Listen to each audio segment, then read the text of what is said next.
Hello everyone, welcome to Vanessa's ESL lesson, and I'm Vanessa. Can you say, hello Vanessa? Great, so remember in all of our lessons we focus on a different letter of the alphabet.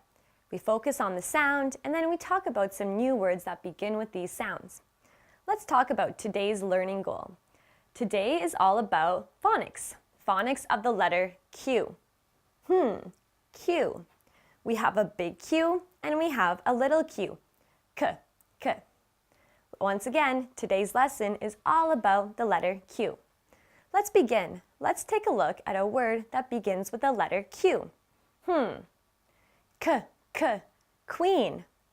Ah, here we have a queen.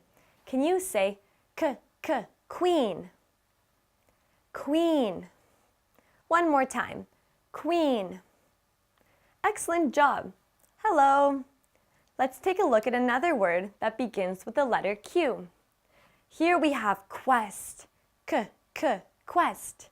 We are going on a trip, on a quest. A treasure map. Where is the buried treasure? This is a quest. Can you say quest? One more time. Quest. Excellent job. Let's take a look at a third word that begins with the letter Q. K, k, quail. This here is a quail. It is a bird. I say, you say, quail.